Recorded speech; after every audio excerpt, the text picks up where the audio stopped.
Hey there, YouTube. Thanks for stopping by the channel and thanks for clicking play today. Today I'm bringing you something that we've been working on a while that I anticipate is going to be quite controversial. What we ended up doing is we ended up taking 3 separate E-Rays, 2024 Corvettes, and getting 0 to 60 time on these with a Dragy to verify their accuracy. Now, I know everybody's going to say, oh, street speed, he got 2.0 0 to 60. Drive 615, he got 2.0 seconds 0 to 60. I'm here to tell you that those times are not accurate. We're going to get into the videos here shortly so you can actually see the times that this car ended up posting. Multiple cars, like I said, but kind of some background, right? GM was getting 0 to 60 or claiming 0 to 60 in 2.6 seconds with a quarter mile of 10.8 at 100 or 10.6 at 128 miles an hour, okay? Car and Driver, the best that they could click off was 0 to 60 in 2.5 seconds. These are perfect launches, ideal conditions with some of the best drivers out there, okay?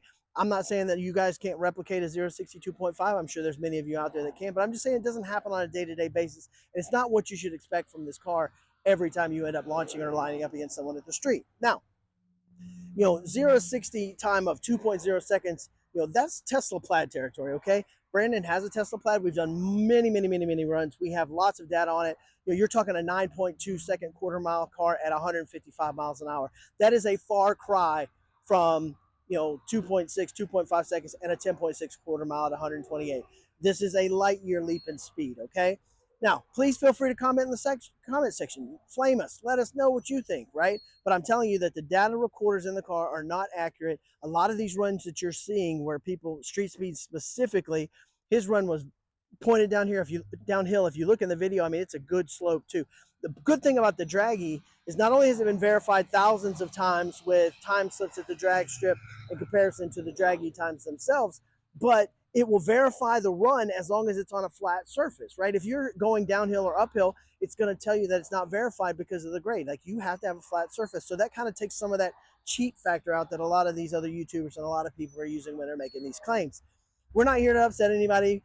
We're fine if you guys want to comment and flame us, that's fine. But what we're bringing you is absolutely the best and most accurate data we can do. We use 3 separate cars, 2 of which were professional drivers. 1 was the owner, and we got almost the same times in all of those. There was a little bit variation each way, but they were very consistent. The other thing I want to say is that we did have a driver in each car. I'm willing to give the Corvette E-Ray the benefit of the doubt and give them, a 0.2 second, which I think may be a little generous, for 180, give or take, pound person in the car for each run. But we'll still talk about that at the end when we go through that.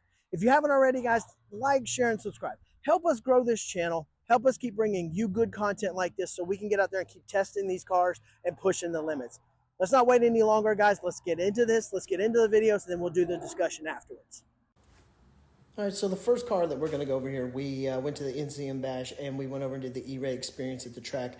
And these launches were performed by one of their professional drivers, their instructors there with me in the passenger seat, recording the Dragy video. All right, we're good whenever you're good, boss. 30, 60. That was a good launch right there.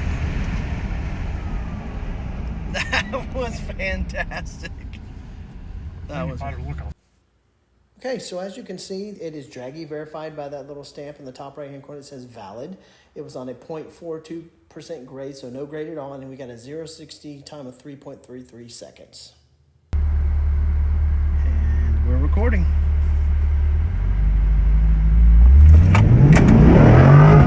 30, 60. Awesome. Awesome. That was awesome. That was awesome. All right, so as you can see on this one as well, also a Dragy verified valid run there. Grade of 1.45%, so basically no grade there.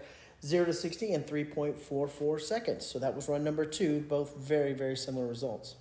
All right, I think this melting. All right, let's see if we got this here. Let me know when you're ready. Alright, hang on 1 second, my friend. Let me make sure this thing's set up. Alright, video. And we're recording.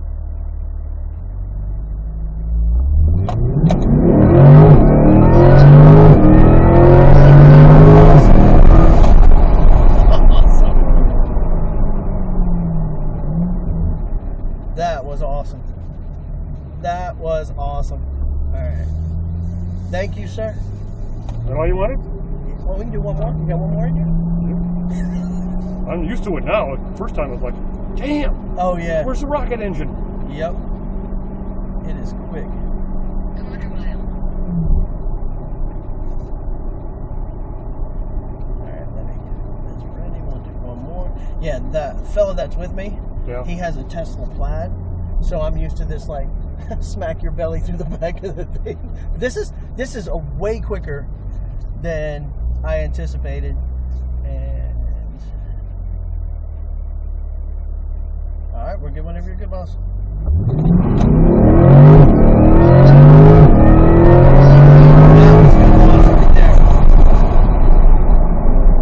That was fantastic. I didn't even bother to look how fast we were going.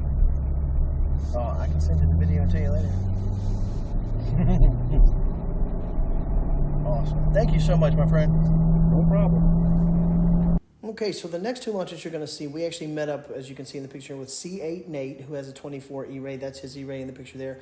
And he was kind enough to let us get in the car, and we did several hits of 0 to 60 with his car, and he actually got some really good times. Oop.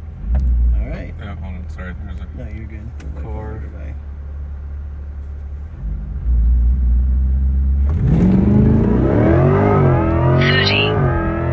60. There you go. You got it right before him. Awesome, man. Yes, it's 2.4. I don't know what yours said. 3.24. Let's see.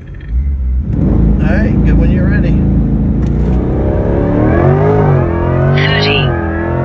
60. That one was better. Woohoo! All right, YouTube. So, I mean, there you have it, right? So, 3 separate cars. Didn't have the video from the Dragy of Brandon's, but he will be posting that. So, if anybody doubts our veracity, we are going to be posting that as a separate video, but that's Brandon's video. But he got 0 to 60 in 3.1 seconds. So, anywhere from 3.0 to 3.4 seconds, 0 to 60, Dragy verified. You saw the runs, you saw the video, you saw the Dragy video, you saw the PDR video from the actual car at NCM Bash. And again, these were 3 separate cars, 2 of which were the professional instructors at NCM that were doing this. They do this on a daily basis. They do this for a living. And then one of them was the owner, C8 Nate. Thank you, C8 Nate, for your help in this. But again, we ended up getting 3.0, I think, was our lowest time. But the instructors themselves at Bowling Green said that, they get 0 to 60 times. 2.5 is the best that they've ever really been able to record on any type of recording device other than the dash recorder. So again, this is in line with what we're seeing with what GM claims, and they do extensive testing. Usually the manufacturer claims are pretty optimistic for what you can actually expect to get on the streets. And then Car and Driver back that up with a 0 to 60 at 2.5. Now these cars are fast. They are quick. Do not get me wrong. They are quick. I would not line my Z06 up with an E-Ray at a stoplight, because for that first stoplight to stoplight blast, I'm going to get destroyed. But once the cars are moving, they're not even in the same league. The Z06 is a much faster car. And again, I mean, they're a great car. I love the E-Ray, don't get me wrong, but I had to get out there and get some real data, because, these people are posting these 0 to 60 times of 2.0 seconds on the in-car recorder on the dash, going downhill, with extra weight in the front of the car, whatever. I mean, like, these are not realistic times. I want you guys to get real data here. What we're probably going to do in the future is see what we can pull as far as the best 0 to 60 time with our Z06 with the launch control when the weather cooperates a little bit with us, to give you a comparison of this. I honestly do not think it's going to be faster than the E-Ray. I think it's going to fall right in line with the testing that GM and Car and Driver did, that it's going to be 0.1 seconds or 0.2 seconds slower. Traction is going to be an issue with my car. I'm not going to lie. The E-Ray advantage of the all-wheel drive traction, the thing just scoots. Even the best time I think I got was one of the ones that Nate did, and it had a little bit of rain that morning, so it was still kind of damp out, and he still clicked off 3.0 time or something like that with some wetness on the road. So these things are great traction machines. They're awesome. The sound is cool. I wouldn't put it up there with the sound of my LT6, but I mean, it's cool. It's a great car. The question then becomes, is it your car, right? Everybody likes everything for different reasons. It would be a great GT car. It's not quite as high strung as my Z06. The suspension is not quite as stiff as my Z06. The transmission doesn't shift as fast or as hard as my Z06. So it would make a great, like, Grand Touring or great GT car in my opinion. The problem is once the juice in the battery runs out and you get up to speed, you're basically just carrying around dead weight at the front. That's why you see, the E-Ray was actually slower in car and driver's lightning lap on the straightaway than the Z51 Stingray, because the battery comes out, once it's not giving you any more power, it's really just dead weight up front. Again, the Z06 is a track focused car. That's what, could you daily driver it? Yeah, absolutely you could. Would the E-Ray make a better daily driver? I would argue, yeah. The price is kind of where it gets me though. Starting, I think it's like 104. So you're talking about starting at 104. Is it a great daily driver versus the Z51 Stingray for another 30 something grand? I don't know. I will say it is cool. We'll have to see how supercharged E-Ray. We met him at the NC Bash. He's going to race Brandon's Plaid in the quarter mile here coming up very soon. We're going to have to see what people do with mods on these. This is where this car gets interesting, right? Because you still have the 150 horsepower up front from the battery, but now you've got superchargers. Now you've got turbos. Now you've got things on the back that are going to give you that big end pull that the 6.2 doesn't have once the battery power kind of, craps out on you, right? So that's where this is going to get interesting. Would I like to have an E-Ray to mod and to see what I can push it to? Yeah, sure I would, but I would never trade my Z06 for the E-Ray. Again, please, I anticipate this to be very controversial. Feel free to flame us in the comments, but this is real world testing with very accurate testing devices. Again, even if I give them the 0.2 seconds for having, a 180-pound person in the seat either time, in the passenger seat either time, I mean, you're still looking at 2.8 to 2.9 to 3 seconds, 0-60 real world times on the Dragy. So that's nothing to be ashamed of, but it's not 2.0. It's not street speed. You can't point it downhill and gun it and get a 2.0 and call it, fact, right? So we verified it. You guys take it for what you will. Thanks for supporting the channel. Please feel free to comment in the comment section. Let's get a good debate going about this, and we'll catch you next time.